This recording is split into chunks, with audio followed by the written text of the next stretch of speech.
ভাই আজকে সকাল সকাল ঘুরতে আসলাম, এসে দেখি এই যে ছোট্ট একটি ঘর। দেখবো আমি ঘরের ভিতরে কেউ আছে নাকি।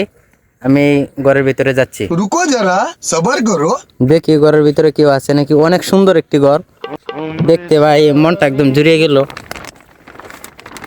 এই যে এক ভাই শুয়ে আছে ভিতরে, দেখি বাইকে ডাক দিই। পাশে আবার কয়েল মনে হয় মশা ধরে, তাই কয়েল জ্বালিয়ে নিছে। ভাই ভাই হ্যাঁ খেলা খেলা ভাই আপনারা ভাই আমরা ছোটখাটো একটি সাংবাদিক, আসছিলাম এই যে আপনার এই ঘরের বিষয়ে কিছু কথা বলতে। কি ভাই কি কথা কইতা এই ঘুমটা তুমি ভাঙ গেছো ভাই আপনি যে এই বিল্ডিংটা তুললেন, আপনার কত টাকার মতো খরচ হয়েছে? ভাই বের লইলাম একটা বুঝুন কইছি মাইক দিব বলে হেরাই কইছি না আমি কইছি না ছোট ভাই লইরা কইছি মাইক দিব মানে আমি কইছি না মাইকটা কাম হইতো না আর টিয়া দল না ঘর বান্ধে লইনে 7 লাখ টাকার মতো দিছে 3 তলা মাটি সঙ্গে সুইপারটা মানে 7 ডালাই ভাই রইছে 6 লাখ টাকার মতো গেছে টাকার মতো রইছে এটা যদি 7 ডালাই দিতে পারি প্লাস্টারটা করানো লাগবে আমার একটু গুলিস্তান যাওয়া লাগবে ভাই গুলিস্তান কে?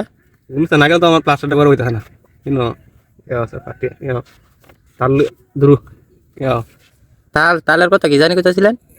না তাহলে মানে গুলিস্তান এটা তো বুঝাই না আমি হেন মনে গেছি না ঢাকা শহরে গুলিস্তান ও তাহলে আপনার এই ব্যবসা আছে, তাহলে বই তখনের ব্যবসা। আরে ভাই কিতাব কইনে এই যে আপনার এই বিল্ডিংটার বাথরুম টাথরুম কই দিবেন?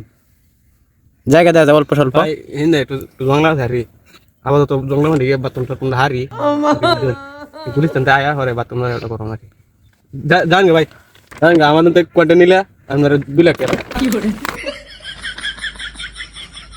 আমাদের কোয়ার্টার নিলে 2 লাখ টাকা লাগবে আপনার জান ভাই যে আপনারা তো এতক্ষণ দেখলেন, এই যে এই ঘরটা এই বিল্ডিংটা 3 তলা ফাউন্ডেশন 2 তলা কমপ্লিট হয়েছে, আবার উপরে 4 ডালা বাকি আছে।